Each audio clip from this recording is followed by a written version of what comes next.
Today we're going to deal with this whole idea of aspects and vantage points. Aspects and vantage points. Everybody say aspects, and vantage points. See, the reason why we are not unified is because of the aspect of truth that we have embraced. The reason why we can't find any unity among the ones who were brought over here, just get a mic that can reach over there. If that's not the one, then get another one. Yeah, or she could probably sit on the edge of that. Probably better get a mic to go over there. All right. The reason why we can't find unity and really find the common ground and coming together is because the aspect of truth that you have embraced. Don't use that one. It's not long enough. Yeah, if it's not long enough, don't use it. Just get the one that's long enough. And then if one is shorter, then you just have to come over here. All right? All right. So, everybody understand that we are not unified. How many people understand we are not unified? Yes. The reason why we ain't unified is because you believe what you believe, and I believe what I believe. Right. But don't none of us know. That's right. That's right. Are y'all hearing this? Yes. Now, we have things that we believe, but we don't have things we know. And knowing and believing are two different things. Yes. This is the orange one, Mike. Knowing and believing are two different things. Are y'all hearing this? Yes. See, you have things you believe, but that don't mean that what you believe is the truth. Just like that. See, we thought there was such thing as Santa Claus. Right. A white man coming down the chimney on Christmas. We thought we believed Rudolph the Red-Nosed Reindeer. He had a shiny nose. And everywhere he goes, he glows, right? Yeah. We thought all of these things and believed all these things at one time or another. We thought what we were doing was right. But nevertheless, it's because of the aspect of whatever we believed it because we have that aspect of it. Now, the same thing happens when you come into truth. There's an aspect of truth that you have and that you may have embraced. Mm-hmm. But you ain't got all of the aspects of truth. Right. Are y'all hearing that? Yes. It's all based on your vantage point. It's based on where you are as you are going on the journey of truth. Because when you come to the Hebraic understanding, you are at the front door of truth. Are y'all hearing this? Yes. And you got to go down the hallway, go down the aisle of truth, and you're going to find out a lot of things that you believe is going to be challenged, is going to be tested, and you're going to have to adjust as you go along. Mm-hmm. Are y'all hearing this? Yes. So we're going to talk about aspects and vantage point. First thing we want to look at is Yahweh's power. Come on, Job chapter 26, verse 5 through 14. What did it say?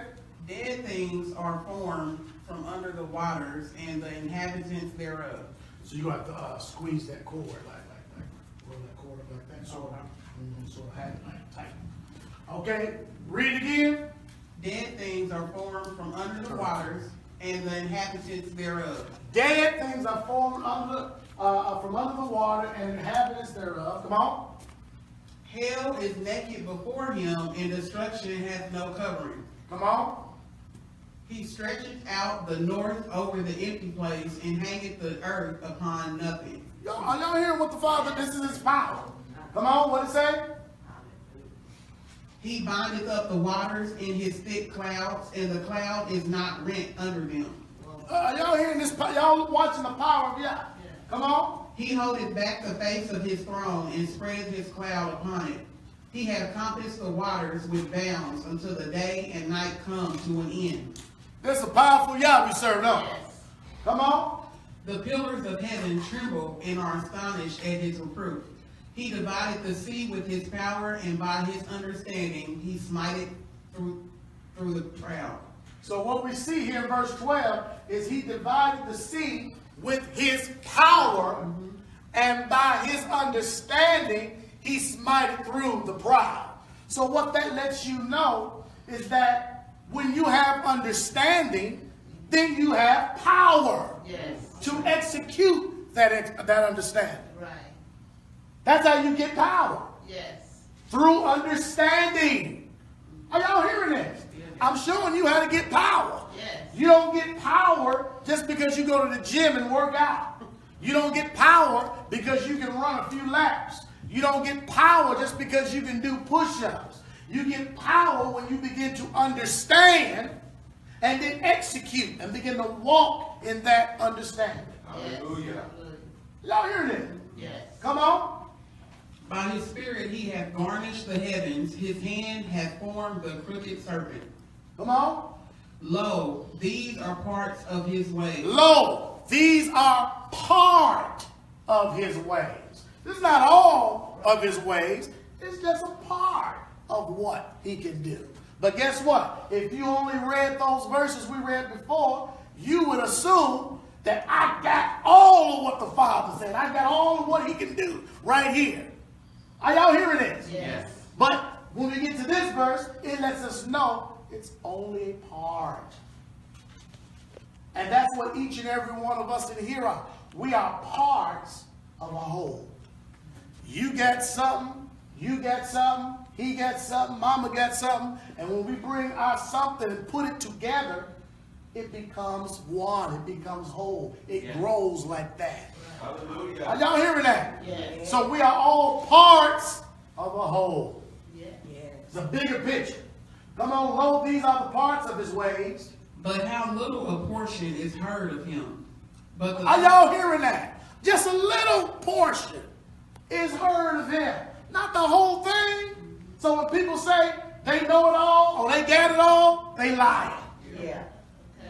Because this is just a little portion. Right. Y'all hearing this? Yes. See, aspects of truth. Yes. We got a little aspect here, a little aspect here, but we act as if we got all of the truth. And what happens is we are divided over the aspect of truth you got and the aspect of truth they got. And instead of putting them two things together, we both have a little something in the game. It'll become a bigger picture to the puzzle. Yeah. Are y'all hearing that? Yes. Right. Come on, aspects and vantage points. Come on, 1 Corinthians 13:8, what it say? charity never faileth, but whether there be prophecies, they shall fail. So prophecies one day are going to fail. Come on. Whether there be tongues, they shall cease. Tongues are going to cease one day. Come on. Whether there be knowledge, it shall vanish away. Certain types of knowledges are going to just vanish away because truth ultimately is going to be the thing that reigns forever. So certain types of knowledge is going to vanish away. Come on. For we know in part. See, because we know in part. We don't know everything. We know in part. Hallelujah. Come on. We prophesy in part. We prophesy in part. But when they get up to do it and prophesy, they think this is the end all, the be all, this is it. Come on. But when that which is perfect is come. But when that which is perfect is come, in other words, when the bigger picture comes, come on. Then that which is in part shall be done away. So once the big picture comes, then the little bits and pieces and the portions and the part, they're going to vanish away. Why? Because we got the bigger picture now. So I don't need to hold on to my part because there's the whole thing. Yes. Hallelujah. Y'all hearing that? Yes. Because we only know in part. So you bring in your part, bring my part. Yes. Look at your, bring it together. Yes. See, this way should bring us unity, but instead it brings us division. Because we think that what we've been taught all our life was the right thing. And instead of having your mind being renewed and transformed, you don't have your mind renewed and transformed, you continue on being separated and divided. Are y'all hearing this? But we know in part, so we don't know everything. And if you're not a person that is teachable, you really ain't gonna know nothing. No. That's the truth. See? So what we have to understand as the people of Yah is that when we're giving this word out and people can't get it, then that's not your fault. That's not your fault. You have to accept they just don't get it. I can't do nothing about it. I gotta shake the dust from my feet. If they don't get it, they just don't get it. Yeah. And you can't beat yourself up saying, man, I wonder why they didn't get it. I wonder why they didn't hear it. Y'all hearing this? If you can't get it, then it's not for you to get. Y'all seeing it like that? Because I got it. When I heard it, I got it right away. When you heard it, it may took a little time, but man, that thing started working on you. And before you know it, man, you said, I got this. I see where you're going. You see? But we want to force people to do it. And the Torah is not done by force. Yes. Because if you go force somebody to do something, then that means you're making them a robot, you're making them a slave, you're putting them in a position that they are forced to do it and they're going to be miserable doing something. Yeah. The Torah is the pointing in the direction. It's the point. It's the instructions. Go do that. Go. It's pointing in the direction of the truth. Go this way. Go this way. That's the way to go. Pointing in the direction. It's not a force and a constraint. Y'all hearing this? Yeah. Come on. When I was a child, I spoke as a child. See, this is the illustration he's using. Does a child know everything? No. A child needs a whole lot of what? Instructions. So he's saying, listen, because I know in part and prophesy in part, but when that perfect is going to come, then the part's going to go away. He can say, man, when I was a child, I spake as a child did. Yeah. Because that was the part that I had. Come on. I understood as a child. So I understood as a child because I was a child. That was my part. Come on. I thought as a child. I thought as a child because that was I can think like no adult if I'm a child. How do you expect me to think like an adult and I'm a child? Right. Come on. But when I became a man. But when I became a man, come on. I put away childish I things. had to put away childish things. And that's what I tell my son. I know you are a man when I see you putting stuff away. Putting away the video games. Putting away all the immaturity. Putting away the pouting. The whining. The poking your lip out. When I see you become a man or a woman, I want to see you putting away childish things because then I'll know, oh yeah, he just might be a man. He putting away childish things. Did my heart good to hear what Brother Walter says. He said, man, this is what I'm doing. This is what I've been working on. This is my decision and my choice of what I want to do. I said, oh man, sound like he putting away some childish things. Right. Young Hebrew. Are y'all hearing that? Much love to that. My. He said, this is going to put me on my feet. Yeah. See, we have to use these avenues and these opportunities that come available to us to put us on our feet. Yes. Because when I was a child, I understood only as a child. Because I only knew a certain much. I only knew a certain type of, I only had that much. But when I became a man, I had to put away childish stuff. Childish things. Come on. For now we see through a glass darkly. See, you're looking at your life through a glass that is dark. You're looking at where you're trying to go, but you're looking through a glass that is dark. Tinted windows. Can you see everything if the glass you're looking at is tinted and smoked out? No, you can't. Can anybody see you or what's going on in the inside of the car if the windows are tinted and it's dark? No. But he says, well, this is how we see. We see through a glass darkly. Come on. But then face to face. But then face to face, come on. Now I know in part. Now, when I see this thing face to face, I'm not going to just believe it. I'm going to go from believing into knowing. Yes. See, at first, when you was a child, you just believe stuff. Right. I just believe this is right. I just believe it. I just believe it. Why you believe it? I don't know. I just believe it. I just believe it. I believe. I believe. That's what I hear all day from grown people. I just believe. I believe. Have you ever seen it? No. Have you ever went? No. Well, what are you talking? What are we talking about then? You telling me all about it? Have you ever been to Israel? No. What are we talking about? But you believe, but you ain't never did or you ain't never you never came face to face. Right. See, that's where we're moving to. We're moving from seeing through the glass darkly to face. Oh, okay, now I know. What the police do when your windows are tinted up and they come to your window, don't they have that big old flashlight? And they tell you to what? Roll the window down. Yeah. I ain't gonna be looking at you through no tinted glass window. Tap on it first. They tap on it with the what? With that little The nightstick. They tap it on it and they say raise the window down. And you raise that window because they want to look at you face to face. Yeah. See, that's what we have to come to when it comes to truth. We can't be looking at truth through a glass darkly. No. He don't want you just believing, but you got to come face to face with it so that you can move from believing into knowing. I'm preaching better than y'all saying anything. You are. Yes, you are. Face to face. We have to come face to face. And most people never come face to face with nothing.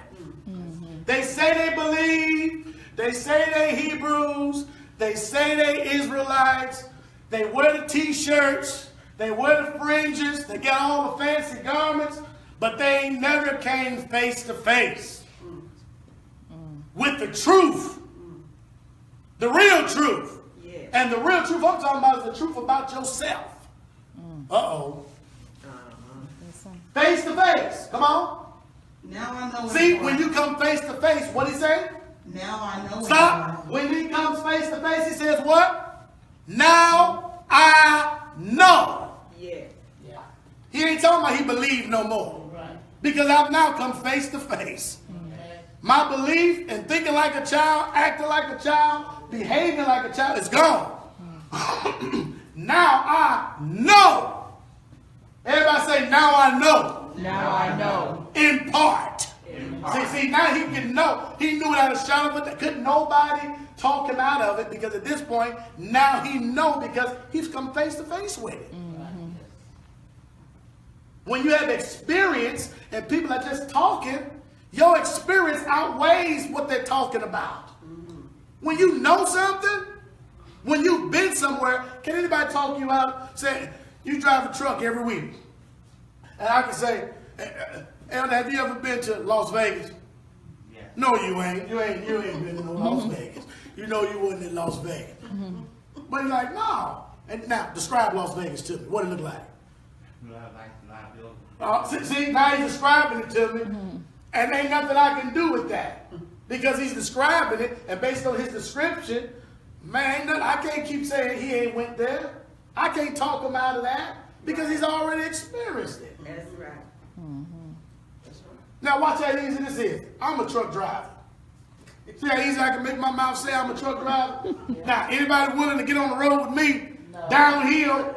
Not in no semi. What I'm saying, you can make your mouth say whatever you want it to say. That's why James said, you can say you have faith. Yes. But faith without works is dead. I can make my mouth say whatever I want to say. Yeah. Y'all hearing this? I'm a truck driver. I'm an airplane pilot. How's that? Anybody want to come take a ride with me? No. Say not even down the runway, huh? Definitely not down the runway. So he says, now I know in part. Come on. But then shall I know, even as also I am known. He said, but then shall I know even as also I am known. Paul is dealing with something that's bigger than what we see here, and we're going to explain it because his vantage point and the aspects of truth that he had gained all to bring him to these statements and these letters and these conclusions is bringing him to something about himself, because he's coming face to face with himself. And most of us don't want to come face to face with our true self. That's why I was talking about the beast earlier. And you was talking about, what was that, Lion King? He was talking about Lion King. But what's the other movie with the, that was Beauty and the Beast. Yeah. Beauty and the Beast dealt with a prince that was really a what? Beast. He was a beast. A prince that was a beast. Yeah. See, when you don't understand and don't have the breath of life in you, that's what you are, a beast. But on the inside of you, there's a prince. Hallelujah. Y'all hearing this? Yes. There's a prince on the inside of each one of you. There's a prince, there's a daughter on the inside. But the breath of life ain't got to get in you so that you can become who the Father told you you are and who you are on the inside. Are y'all hearing that? Yes. Come on, 1 John 3, 1 and 3, what it say? Behold, what manner of love the Father hath bestowed upon us. That's what Elder was talking about. Man, the Father just, what manner of love is this that a man should lay down his life for a friend? He said, what manner of love that the Father has bestowed upon us as Hebrews and as Israelites, come on, That we should be called the sons of Yah. that we should be called the sons of Yah. He's doing that out of love for you to fix your mouth and say, I'm a son of Yah. Come on. Therefore the world knoweth us not. Why do we think the world knows us, that we're sons of Yah? Why do we keep wanting to be appreciated by the world when you're a son of Yah? Did the world appreciate Yeshua? No. Did even the religious community appreciate Yeshua? No. They said, give us who? Barabbas. Give us this murderer and crucify him. Yeah. The world knows us not Because it knew him not. because it knew him not. Come on. Beloved, now are we the sons of Yah, and it does not yet appear what we shall be. But we know that See, there's the we know again. You see that? They went from believing to, hey, I know this. But we know what? that when he shall appear, we shall be like him, for we shall see him as he is. Now, an aspect of that truth could be when he appears in the sky or when he appears in you. Yes. Now, which one is more believable? You hear what I'm saying? Yes. See, he said he has to travail into Christ be what? Formed. Where at? In you. Yes. Everybody's looking up just like the disciples. They saw him go up and they were just sitting there waiting for him to come back. And the angels had to say, "Men brother, what are y'all doing? Why y'all standing here gazing? Yeah. Yeah. Why are y'all looking up when you should be doing what he told y'all to do? Go there so you can receive the power. Because he's coming back in like manner. He's coming down upon you. Hallelujah. In you. Truth.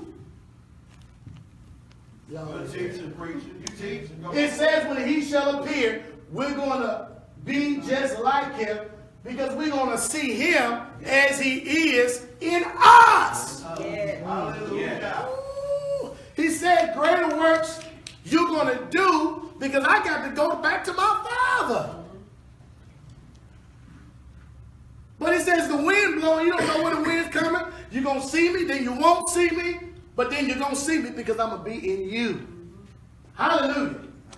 Come on. And every man that hath this hope in him, See, they had a hope that Christ was going to be formed in them. He said, and every man that has the same kind of hope they had, come on. purified himself. Now, what is he talking about purifying himself if it's something going to be outside? He's telling you, everyone that has the hope purifies himself. Why? Even as he is pure. Even as he is pure. Y'all hear me here? Yes. Hallelujah. This is the word aspect. The word aspect means a particular part or feature of something. The second definition of aspect, a specific way in which something can be considered. The third definition of aspect is a particular appearance or quality. The fourth definition is a particular position of a planet or other celestial bodies relative to. The fifth definition of aspect, a grammatical category or the form of expression expresses the way in which time is denoted by the verb. And then when you go into that, there's 4 different types of verbal aspects. So what I'm trying to get you to see and understand, which one of these are true? They're all aspects of the truth. Yes. See, somebody called me and asked me a question, and they asked that I believe in the New Testament. And I said, why would you get that idea that I didn't believe in the New Testament? And as I began to talk a little bit about what was scripture and what wasn't, they said that they believed, or they understood what I was saying. Then they asked me a question, well, do you believe in hell? I said, well, I don't know the aspect. See, there's certain aspects. When people ask me questions, in my mind, I already understand and know that people have different aspects of truth. And I open up the statement by saying, well, there is a truth that everybody knows. Yes. Then there's a truth only a few people know. And then there's a truth that very, very few people know. It depends on what aspect of when you say, do I believe in hell, that you're talking about.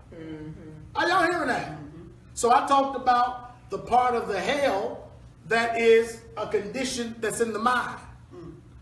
And instantly, they thought that that was the be all and end all of what I believe. And they wanted to disfellowship because I made an aspect of hell and gave that explanation.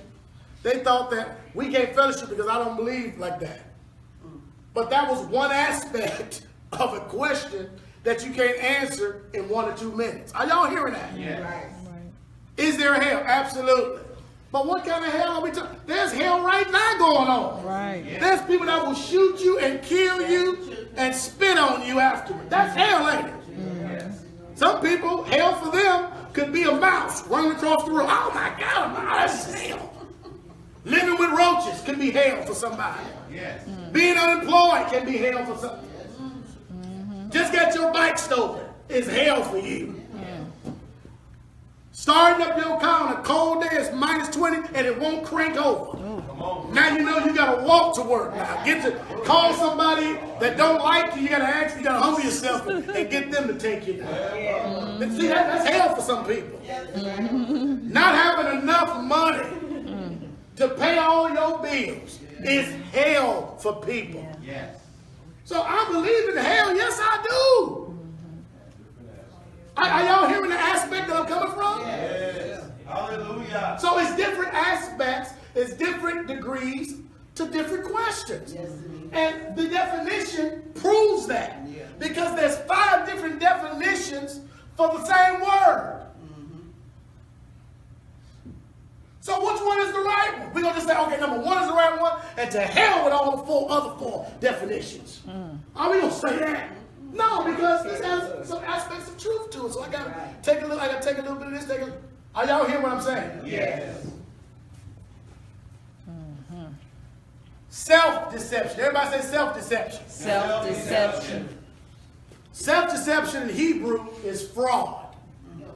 That's what that word means in Hebrew. It means you are a fraud. Self-deception. You're frauding.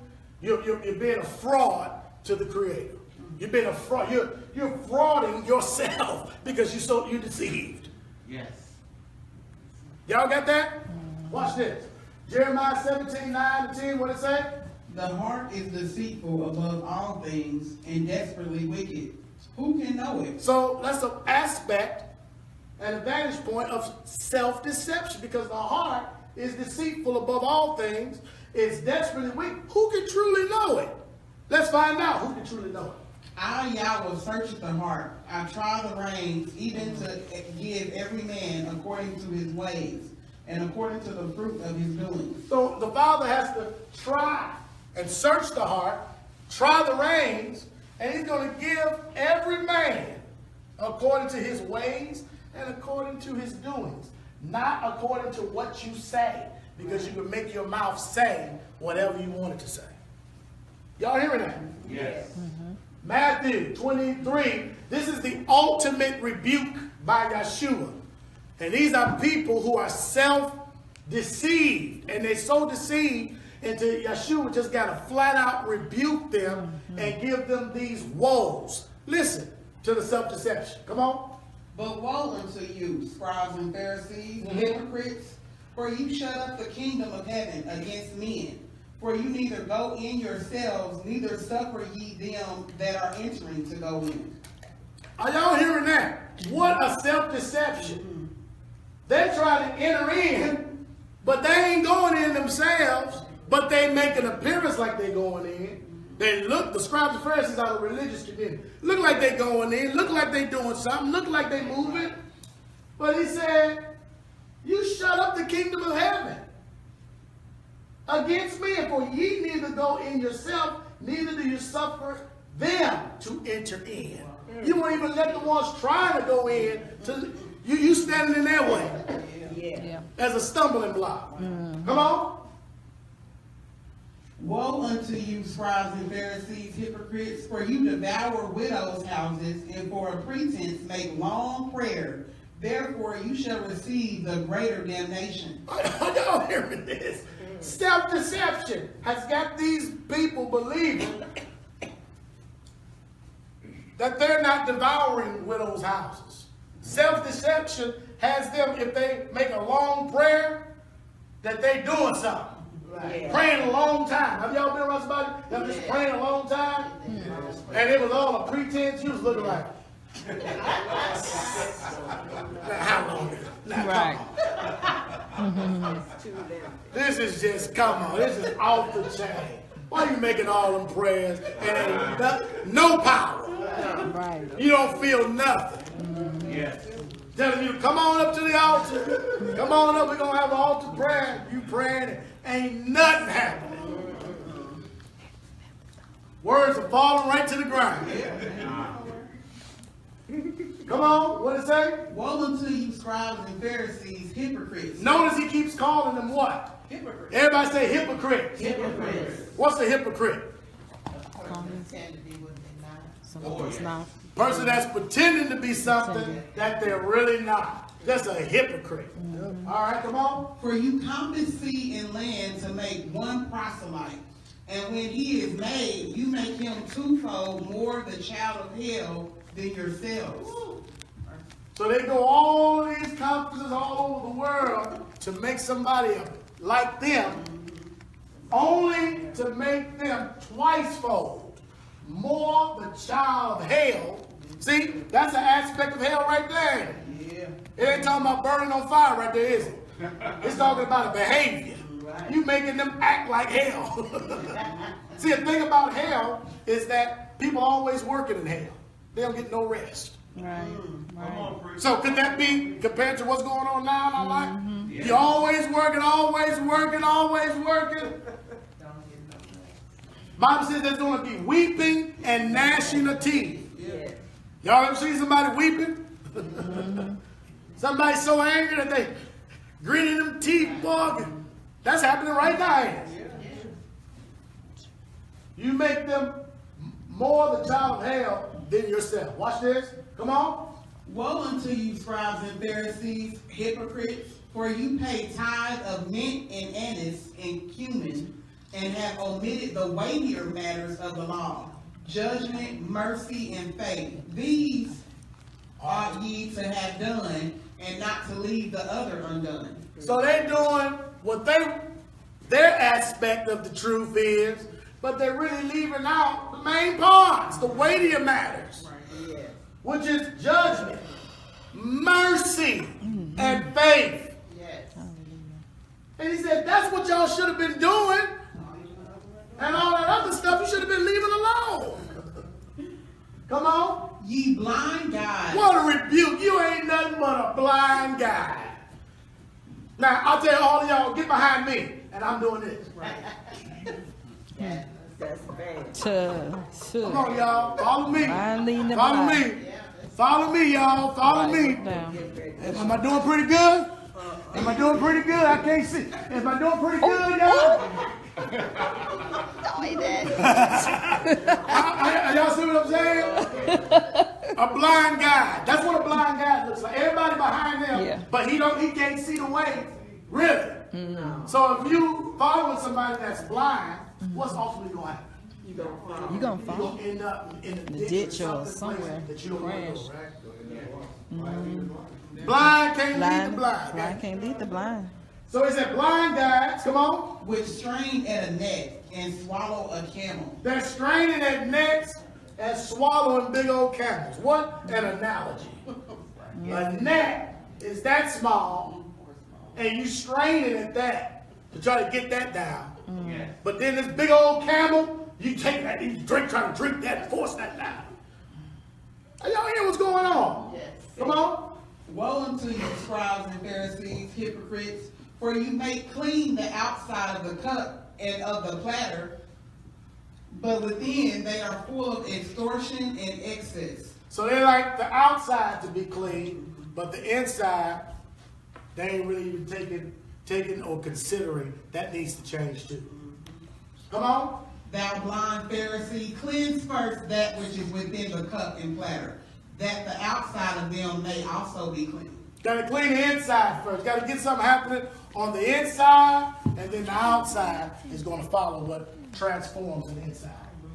Come on. Woe unto you, scribes and Pharisees, hypocrites, for you are like unto whited sepulchres, which indeed appear beautiful outward, but are within full of dead men's bones and of all uncleanness. Ooh-wee. See? They appear beautiful. Y'all ever saw people that appeared beautiful? Y'all used to watch TBN, right? Come on. The Word Network and all them other gospel stations and stations that said that they were preaching the truth. That's right. And they all appear beautiful on the outside, On the outside. but on the inside they're full of dead men's bones. And they have all kind of uncleanness truly going on. Y'all gotta watch folks that claim that they got it all going on and that they so holy and they so righteous, but really on the inside they full of nothing but dead men's bones. You gotta be careful of folks like that. Yes. They always want to judge you, but they don't want to be judged themselves. Come on, what it say? Even so ye also outwardly appear righteous unto men, Yeah, you appear righteous unto men. Come on. but within you are full of hypocrisy and iniquity. See, anybody ever seen hypocrisy and iniquity working in the same place? You know, they saying righteous things, they're preaching righteous messages, but then when you really check them out and really see what's going on, you start seeing, oh man, they full of hypocrisy themselves. They full of iniquity themselves, but yet still they're holding themselves up as if they're the only one and the only thing going on that's good. Come on. Woe unto you, There's a scribes woe unto you. Come and on. Pharisees, hypocrites, because you build the tombs of the prophets and garnish the sepulchres of the righteous. See, these people are doing all of this stuff, but at the same time they're saying we're doing this all in the name of the Father. We're doing all this stuff in the name of the Father, but it's wicked stuff going on. Come on. And say, if we had been in the days of our fathers, we would not have been partakers with them in the blood of the prophets. See, they lying. How many people, you look at something that the Bible is speaking about, and you say to yourself, I would never do that. I wouldn't have did that. I would have resisted Bathsheba, David. You know, David was a man after Yah's own heart. But we say, no, I wouldn't have did that. That was terrible. And then put her husband on the front line to be, oh, I wouldn't have did that. How many people heard that before? You did it yourself. Right? Said, I wouldn't do that. But look at what they say. Wherefore ye be witnesses unto yourselves, that you are the children of them which killed the prophets. So he's letting them know, no, you're witnessing unto yourself with that kind of self-righteous attitude, but you're full of self-deception. Because you are witnessing that you are the children of the ones who killed the prophets. You're the children of it. By you saying you wouldn't do it, you're saying you're the ones that would do it. Y'all hearing it? Yeah. Come on. Fill ye up then the measure of your fathers. Fill up the measure of your fathers. Come on. Ye serpents, ye generation of vipers, how can you escape the damnation of hell? Yeshua was something else, wasn't it? He just told it like it was, and it was. All right? Come on, James 1:22. But be ye doers of the word. No, we just supposed to hear the word only.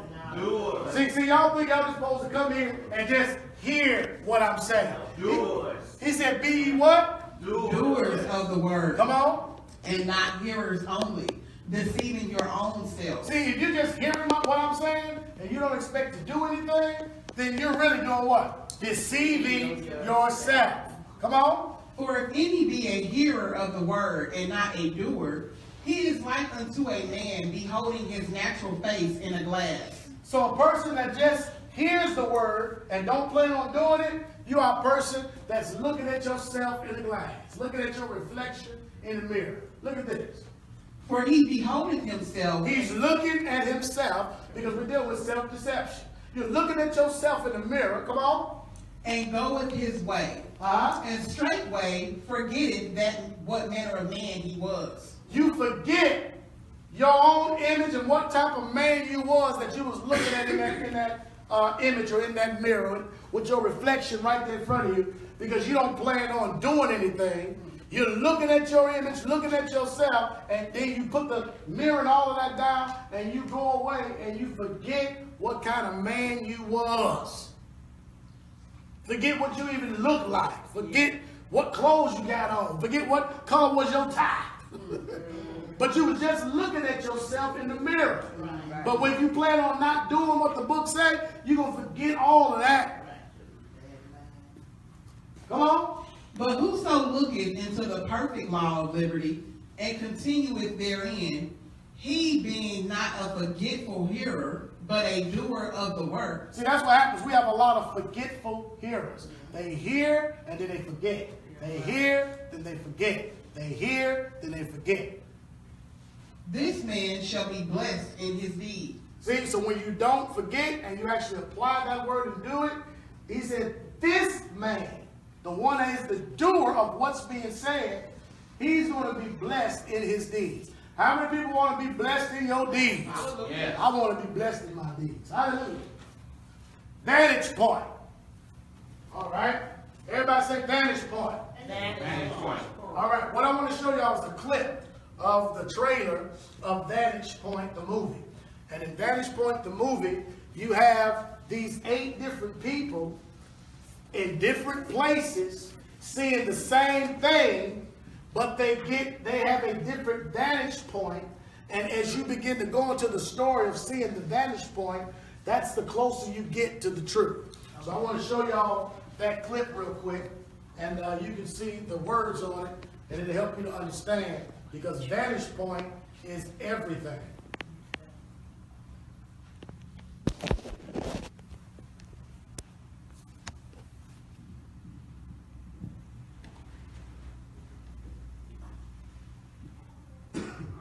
Here we go in 5, 4, 3, 2. Here in Salamanca, Spain, President Ashton has been working with leaders from 5 continents to forge a new groundbreaking alliance. Today, we make history.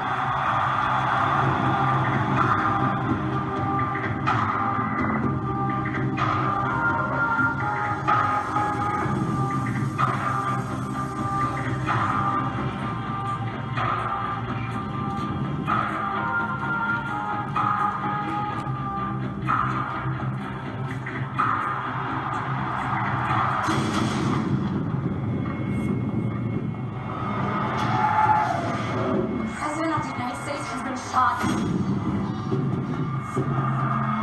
You need to be careful. You saw the shooter. There was something in that window. I saw something too. We have to respond. You can't give the order. You've been shot. We risk telling the world that you weren't really there. We weren't there.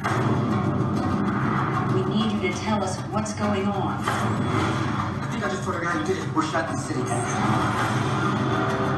Yes, it's just confirmed the threat. We know who's behind this. Don't release him. We know something. For the moment, the Americans think they've dodged the bullet. Secret Service, you need to see your tapes. I'm in pursuit heading west. We have satellite lock. We're looking for 5 people out of 6 million.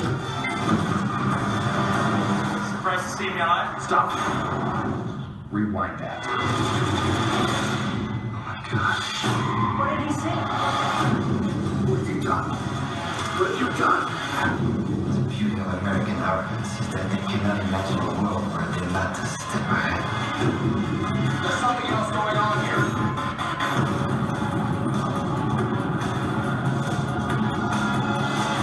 Control is compromised. My partner is in pursuit of a suspect. There's no 20 on the president. Where is it?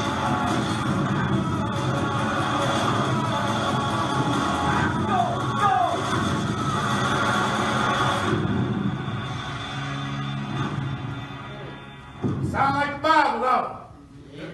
Talking about good and evil, truth and lies, and all kind of stuff going on. Vantage point. A lot of people got a lot of vantage points and little places that you see and understand certain things. So we have to find out what vantage point is the vantage point that we all should be looking from. Because there's only 3 truths. There's only 8 truths. How many truths are there? There's only 1 truth. There's only 1 truth. Everybody say 1 truth. But 8 different perspectives. 9 different perspectives of the 1 truth. So we have to see what kind of vantage point should we be looking at the things that we're looking at. The word vantage point, it means a position given a strategic advantage, commanding perspective, or comprehension view. Number 2, it means a position, condition, or an opportunity that is likely to provide superiority or an advantage. Y'all hear that? Yes. 2 Corinthians 9 and 11. What did it say? For to this end also did I write, that I might know the proof of you, whether ye be obedient in all things. So, Apostle Saul was writing, saying, for to this end also I write, that I might know the proof of you, whether ye be obedient in all things. So that's why he's writing. What did he say? To whom ye forgive anything, I forgive also. Come on. For if I forgave anything, to whom I forgave it, for your sakes forgive I it in the person of Christ. So again, Paul is saying again, if somebody did something to me wrong, I'm going to forgive them. And I'm showing you by example that I'm going to forgive them as the person of Yeshua HaMashiach, as the anointed vessel of Yah. I'm going to forgive them. If somebody does something or gets excommunicated or gets kicked out and wants forgiveness, or even if they don't ask for it, I'm going to still forgive them. Just like Yeshua did on the tree. He said, forgive them, for they know not what they do. Y'all following that? Watch this. Come on. Lest Satan should get an advantage of us. See, Satan wants to get an advantage of each and every one of us. Come on. For we are not ignorant of his devices. So that means Satan don't want you to forgive nobody. He wants you to keep holding the grudge no matter what. Because, well, they didn't come to me and ask for forgiveness, so I'm going to keep on not forgiving them. Ridiculous. Don't make sense. He said that's how Satan don't get advantage of you. If you have that kind of attitude, you can't be ignorant of his devices. He wants to keep you in unforgiveness. So if your mother did you wrong, you need to forgive them. If your daddy did something wrong to you, whether they said sorry or not, you have to forgive them. Just take a few moments just to forgive somebody.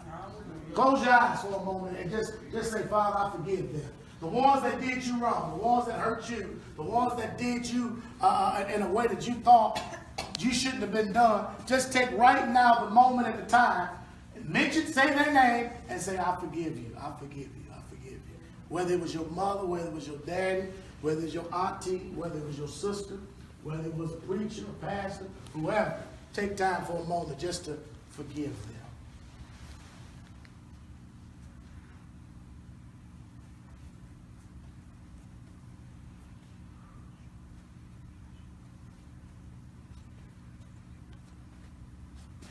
Hallelujah. Hallelujah. Hallelujah. Did you do it? Yes, sir. Yeah. 1 Peter 5 and 8. What did it say? Be sober, be vigilant, because your adversary, the devil, is a roaring lion, walketh about, seeking whom he may devour. See, Satan wants to keep you in unforgiveness. And as long as you're in unforgiveness, you're going to keep having a nasty attitude. Because you won't let it go. You keep digging in, and it keeps digging into you. You think it's digging into them, but it's digging into you. Yes. And the longer you keep walking in unforgiveness, the more of a devil you're going to become. The more demonic you're going to become. The more Satan's going to be able to use you the more. Because you have unforgiveness. And if you don't let it go and release it, it's really destroying you. It ain't destroying the person in whom you have all this hatred for and all this unforgiveness towards. It's not hurting them. It's hurting you. Yes. And you have to learn how to let it go. Why? Be sober. Be vigilant. Because your adversary, see, it's not the person. Your adversary is not your mama. Your adversary is not your daddy.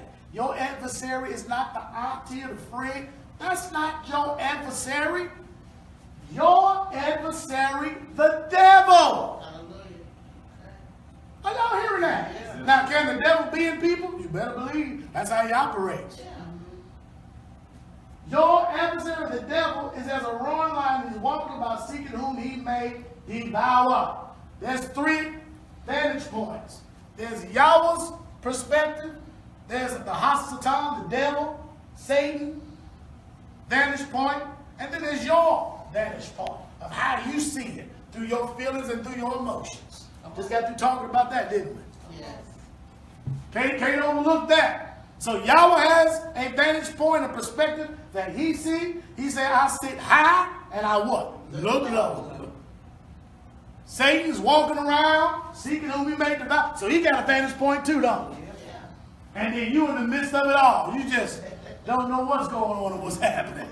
Your feelings are just bothered by everything. You disturbed. Y'all hearing this? That's true. All right? Let's shift gears when we close it. Aspect and vantage point in relationship to freedom. And we're closing out on this one. Aspects and vantage points in relationship to freedom. If I say, how many people in here want to be free? What would you say? I do. I want to be free. So let's see aspects and vantage points in relationship to freedom. Because a lot of people will, again, say they want to be free. But the moment I say, okay, well, this is what you got to do to be free. You got to do this. I guarantee you, I'm going to get some pushback. Well, Pastor, I want to be free, but I'm not willing to do all of that.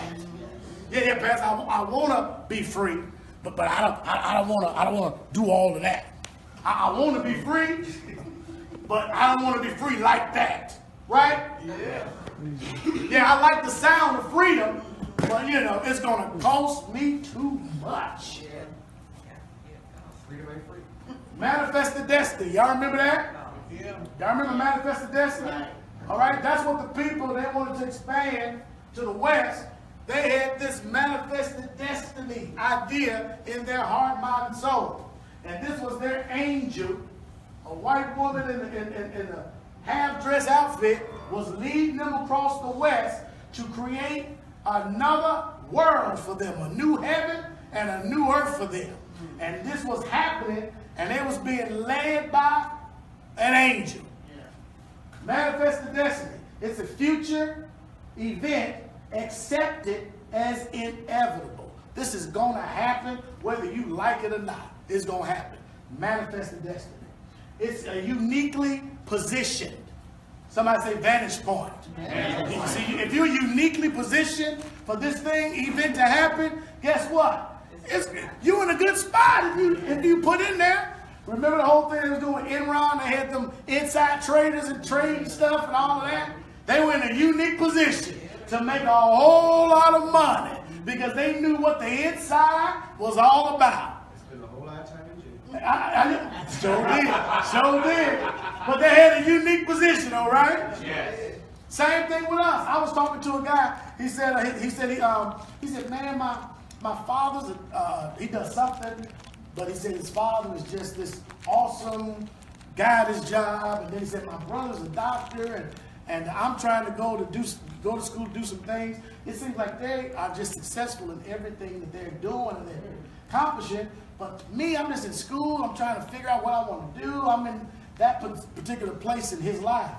And that made me start thinking, I was like, man, there's certain people in this world, the way the world is right now, that's automatically in a position to rise to the top. They're uniquely positioned to be in a good place where things like we deal with won't happen. And then there's other people, if the world was just a little bit different, those people that was at the bottom would shoot up to the top. Y'all hearing that? And I said, man, that's going to happen. The world is going to change where the first shall become what? Last. And the last shall become what? First. Anybody in that category? Manifested destiny. The historian Frederick Merck said this concept was born out of a sense of mission to redeem the old world by high example, generated by a possibility of a new heaven and building of it's a possibility of a new earth for building a new heaven. That's what this manifested destiny was about. Building a new heaven, building a new earth, and this was possible that they could do this. The people who had this manifested destiny and this angel leading them to do this. The historian has noted that three key themes were usually touched upon by advocates of manifested destiny. I'm going to give you these 3 points and we're going to be out of here. First one is this: the virtue of the American people and their institutions. Everybody say virtue. Virtue. Now, when you think of the word virtue, does this come to your mind? Good moral character? Yeah. Right? That comes to your mind, right? But it's talking about the ones who came over here. Did they have good moral character? No, they didn't. So they had a virtue, and virtue is really a behavior that they was people and that they had some institutions that they wanted to set up. They believed that they were the people chosen by God to do this. Now, how many times do we say we're chosen? See, but we have got to be chosen for a reason to do something. Are y'all hearing that? Yes. They had a behavior, a virtue, and they went after this behavior. They did it. They manifested the behavior. If it meant killing, if it meant plundering, whatever it was, stealing land, they did that because they felt like they were the people and they had some institutions that had to go up. Secondly, they had a mission to spread these institutions. Let me say that you are an institution. Everybody say, I'm an institution. I'm an institution. Institutions always start with people. So, what you like to do? You like to hoop. That's an institution. So now, starting with you, what are you going to do to make this idea of hooping? You got to work. You got to. What else you got to do? You got to get some other people involved, right? That means you got to network and partner with all these people. Get these teams set up like Ice Cube is doing. You got the 3-on-3. Big three. I don't know what the thing is called. Big three. But he set Big Three. Big three. Big Three. Big three. He got that going on, and he's setting up teams so we can play each other. So it's an idea, but he's trying to do this, and he's working it to make it be something that can go on from generation to generation. People can franchise things and just make it big. So that's the same thing, because institutions always start with who? People. So you are an institution. Everybody point to themselves and say, I'm an institution. It just depends on what you want to institute. It depends on what you want to bring forth in the earth. Are y'all hearing me? Yeah. And everything that's in the earth don't mean that that's the end of it. You can always put a twist on it. You can always do something that's different from somebody else. Are y'all hearing that? Yes. So the mission was to spread these institutions, which were people, getting other people together with them to buy into the institution and to keep growing the institution or expanding the institution, thereby redeeming and remaking the world in the image of the United States of America. That was their mission. To keep talking about their institution and getting people to buy into the idea so that they can remake this whole thing look a little different. Y'all follow that? Yes. So they had virtue, which was a behavior. And then they had a mission to spread what they were doing, the institution that they were doing, therefore redeeming and remaking. Y'all hear? I'm giving y'all something that's happening here. That's what they did, okay? And guess what? There's such thing called what? The United States of America. 200-something years old. All right? Come on. The third thing is the destiny. They felt like it was their destiny under God for this was going to work and be successful. This was going to be success. See, you got to believe that what you're doing is going to be successful. Hallelujah. Y'all hearing that? Yes. See, we're doing something new. Say, y'all's getting ready to do a new thing within us. Yes. Somebody say, y'all's getting ready to do a new thing within me. Within me. And as it, don't say this, as it is in you, as he's doing this new thing in you, you're going to manifest it. So not only you can see it in your mind, but that we can see, like, oh, this is what you've been working on. Oh, this is what you've been doing. Okay, now I can see. Yeah, that's all right. Because everything starts with a what? An idea first. And as you work that idea, then that thing becomes something great as you work on it and continue on in that pursuit of it. Y'all hear that? Yes. The end of the world, the end of the old world. 2 Ezra 6 and 7 and 9. And that's what's going to happen when you begin to create, build, and grow and sustain a better world. The old world is going to end. Come on. 2 Ezra 6, 7 and 9, what does it say? Then answered I and said, what shall be the parting asunder of the times? Or when shall be the end of the first and the beginning of it that followeth? How many people want to know when the world is going to end? Everybody want to know that, right? When is the world going to end? When is the end of the world? Well, that's the same question Ezra was asking. Yes. When is going to be the end of what we have been knowing, have known all this time to be the world as we know it? When is there going to be a change or a shift or a change going on?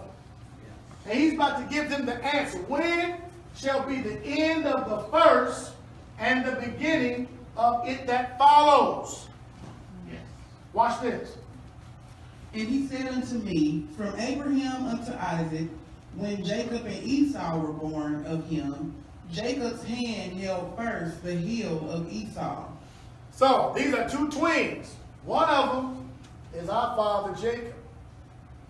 Other one is his brother Esau. Yeah. He said the end of the world, the part of times, or when things are about to shift or change, is when Jacob's hand held first the heel of Esau. So if I'm holding somebody's heel, who's in front of me? The other person. Yeah. So Esau was in front of Jacob. So Esau was the beginning of something, and Jacob is going to be, well, let's see what the word says. Read. For Esau is the end of the world. Esau is the end of the world. Come on. And Jacob is the beginning of it that followeth. This is why it's important for you to know who you are. Because we're on the cusp and we're on the beginning of Jacob, Israel, beginning a new world. Yes. Manifested destiny. The world is getting ready to change, and we're going to be the ones instituting the change. Are y'all hearing that? Yes.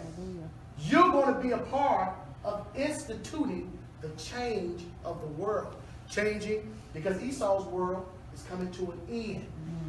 And Jacob's world is getting ready to begin and blossom and grow. Shabbat shalom. Shabbat shalom. Y'all got that message? Yes.